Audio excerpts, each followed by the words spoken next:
Class है आपका 9। नीचे और सब्जेक्ट है आपका ए रहा है, बोलो ना बोलो ना बोलो ना। लाइट पर मार।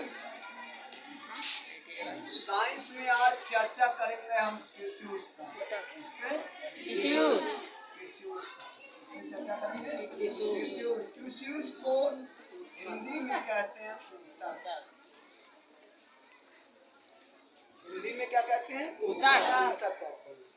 TISSU ऊतक कहते किसे? ऊतक यानी के ऊतक वह कहलाता है यानी के कोशिकाओं का एक समूह। क्या? कोशिकाओं का एक समूह जिसमें 2 अथवा 2 से अधिक कोशिकाएं रहती हो और उन कोशिकाओं की रचना कैसी हो? समान हो। ऐसे समूह को क्या कहते हैं? ऊतक कहते हैं। क्या कहते हैं? ऊतक। ऐसे कोशिकाओं के समूह को क्या कहते हैं? सर वहाँ पर आप करोगे ऊतक कहते हैं। इसी तरीके से अगर हम ऐसी कोशिकाएं बना दें इस टाइप की, क्या अंडाकार, ऐसी कोशिकाएं बना दें अंडाकार अगर कोशिकाएं बना दें, तो आप देख रहे हैं ये जो कोशिकाएं बन रही हैं, ये कोशिकाओं का जो समूह बनना है वो एक समान आपको रचना दिखाई देगी। एक समान रचना आपको दिखाई देगी। ऐसी कोशिकाओं के समूह जिनका आकार और आकृति अर्थात रचना एक समान हो, ऐसे हम क्या कहेंगे इसको? ऊतक। बात समझ आएगा? ऊतक किसे कहते हैं? क्लियर हो गया? कोई दिक्कत तो नहीं है किसी को? यानी के ऊतक वह कहलाते हैं जो किसी कोशिकाओं के समूह को ऊतक कहते हैं या ऐसी कोशिकाओं का समूह जिसकी संरचना एक समान हो, उन्हें हम क्या कहते हैं? सर आओ आ जाइए। हाँ बोलो। सर वहाँ पर ये रहेगा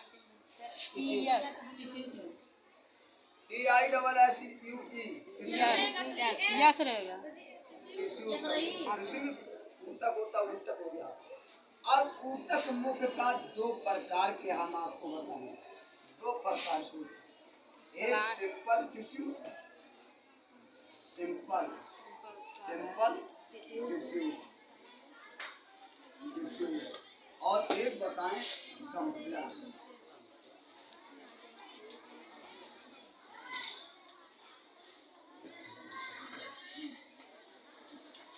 अब सिंपल का मतलब है साधारण ऊतक। क्या है इसको? साधारण ऊतक।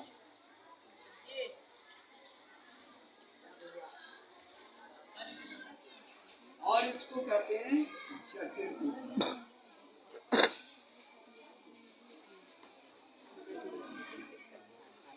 इसको क्या कहते हैं? जटिल ऊतक। साधारण ऊतक वे ऊतक कहलाते हैं जो समान कोशिकाओं से मिले होते हैं। ठीक है, ऐसे ऊतकों को क्या कहते हैं? टिश्यूज कहते हैं जिनका आकृति और समान बहुत ही साधारण हो। ऐसे ऊतकों को क्या कहते हैं? सिंपल ऊतक कहते हैं। अब जटिल ऊतक वे ऊतक कहलाते हैं जो 2 अथवा 2 से अधिक कोशिकाओं से मिलकर बने, यानी कि इन दोनों की कोशिकाएं मिलो। जैसे आपका कोई ऊतक है, या मान लीजिए एक ये चक्र है, यानी कि इसको कहते हैं वैस्कुलर मंडल। क्या कहेंगे इसको? वैस्कुलर मंडल। और वैस्कुलर मंडल में आप अंदर देख रहे हैं ऐसी एक रचना बना रहा हूँ और इसमें ऐसे ऐसे और यहाँ ऐसे ऐसे और यहाँ देख रहे हैं ऐसे ऐसे रचना बनाते जा रहा हूँ ना, और इनको ऐसे जोड़ रहा हूँ, ऐसे जोड़ रहा हूँ, ऐसे जोड़ रहा हूँ, ऐसे इस टाइप से।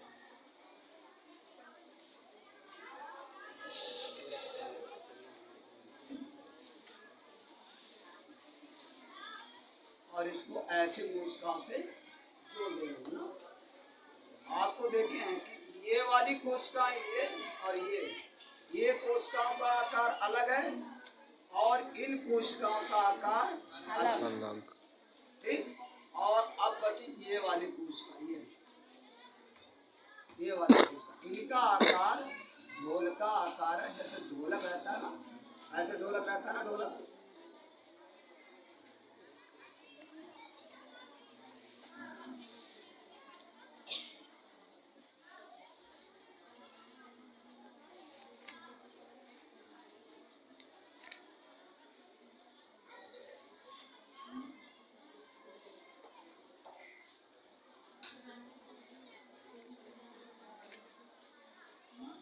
ऐसे ऊतक कौन सा ऊतक कहलाता है? जटिल ऊतक। जटिल ऊतक कहलाता है। ये हमारा जटिल ऊतक क्या है? इसमें दो अथवा दो से अधिक आकार की जो कोशिकाएं बनी हुई हैं, ऐसे ऊतकों को क्या कहते हैं? जटिल ऊतक। अब ऊतक में हम दो प्रकार के यहाँ ऊतक पढ़ेंगे। एक पढ़ेंगे पादप ऊतक, प्लांट टिश्यू। एक पढ़ेंगे हम प्लांट टिश्यू, यानी कि पादप ऊतक। क्या पढ़ेंगे? पादप पादप ऊतक। और दूसरा पढ़ेंगे हम एनिमल टिश्यूज, एनिमल टिश्यूज, यानी कि जंतु ऊतक।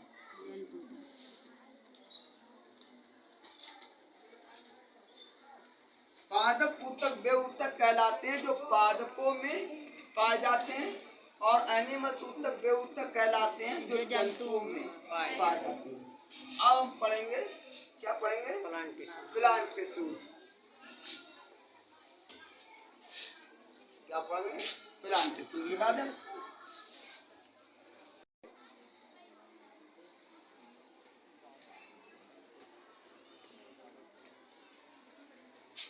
प्लांट टिश्यूज यानी कि पादप ऊतक।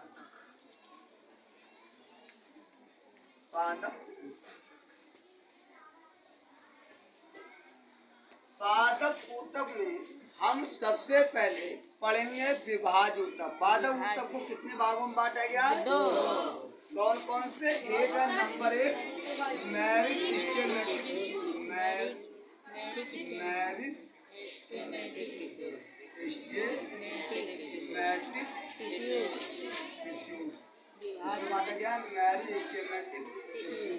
इसका मतलब है विभाज्य ऊतक। विभाज्य ऊतक। और दूसरा परमानेंट ऊतक, और दूसरा है हमारा परमानेंट। अस्थायी परमानेंट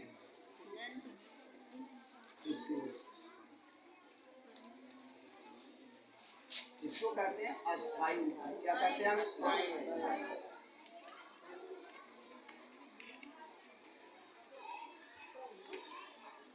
अब हम पढ़ेंगे कि ये मेरिस्टेमेटिक क्या है। विभाज्य ऊतक वह ऊतक कहलाता है जो पौधे के किसी भी भाग में वृद्धि करता है। पौधे के किसी भी भाग में, देखिए ये कोई पौधा बना है,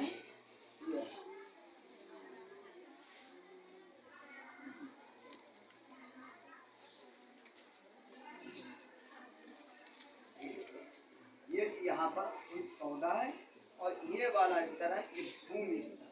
क्या है? भूमि स्तर, भूमि अस्तर। और ये वाला जो आप देख रहे हैं ऐसे जो शाखा गई है, ये ऐसे करके जो शाखा जा रही है, और ये ऐसे आपको दिख रहा है, दिख रहा है?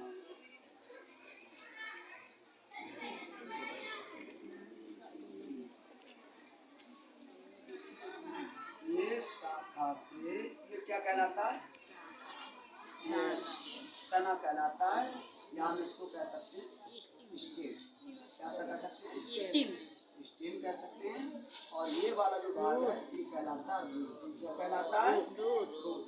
तो ये वाला भाग है जो पृथ्वी के नीचे स्तर पे है, ये रूट कहलाएगा, और पृथ्वी के ऊपर है और ये कहलाएगा क्या? तना। अब देख रहे हैं कि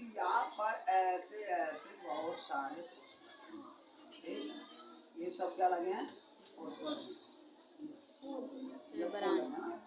और इन्हीं से आप देख रहे हैं ऐसे पत्ती हुई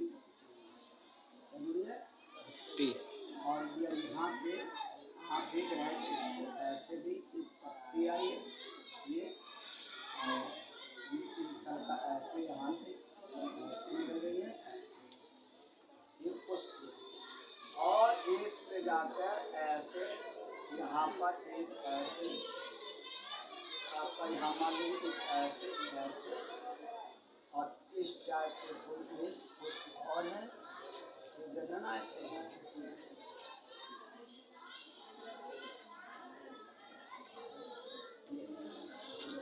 अब मैं चाहूँ तो इसका आकार बना सकते इस पत्ती को हम बना देते हैं गुड़हल वाली पत्ती। क्या बनाएंगे? गुड़हल। क्या इसको हम ऐसे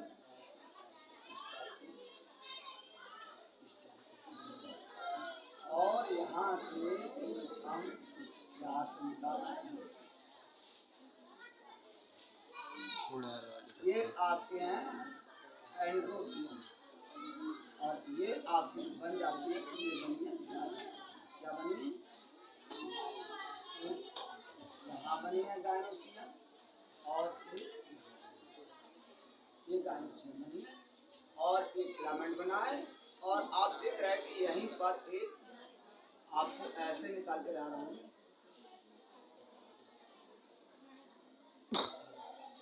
तो इस भाग में अगर बात करें स्टेम में रूट में और यह शीर्ष तो यहाँ से लेकर और यहाँ तक के भाग में जो कार्य करता है वृद्धि करता है यानी कि कोशिकाओं को विभाजन करके वृद्धि का कार्य करता है वो करता है मेरिस्टेमेटिक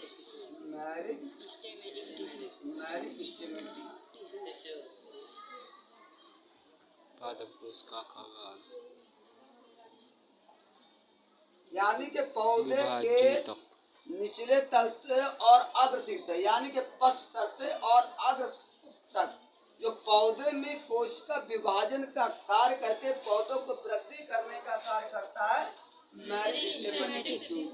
अगर हम कहें तो सीधे कह सकते हैं मेरिस्टेमेटिक टिश्यूज वह टिश्यूज कहलाता है जो पौधे या पादप के किसी भी भाग में वृद्धि करने का कार्य करता है उसे हम क्या कहते हैं? मेरिस्टेमेटिक टिश्यूज कहते हैं या विभाज्य ऊतक कहते हैं। अब विभाज्य ऊतक ये जीवन भर वृद्धि करने का कार्य करता है पौधों में जीवन भर सेल डिवीजन का कार्य करता है जीवन भर यानी के कोशिका में विभाजन करके वृद्धि का कार्य पादप में क्या करता है पूरी जीवन जब तक वो पेड़ समाप्त ना हो जाए हट नहीं जाए कट जाए या उसकी मृत्यु नहीं हो जाए डेथ नहीं हो जाए तब तक वो पेड़ में वृद्धि करने का कार्य करता है।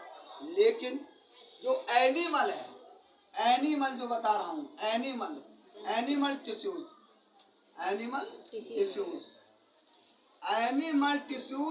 ऐसा कार्य नहीं करता है ये पूरे जीवन भर कार्य नहीं करता है जंतुओं में पूरे जीवन भर वृद्धि का कार्य नहीं करता है एक निश्चित समय है कि इतने समय तक ये टिश्यूज इसमें वृद्धि करेगा सेल डिवीजन करेगा कोशिका विभाजन करेगा पौधों में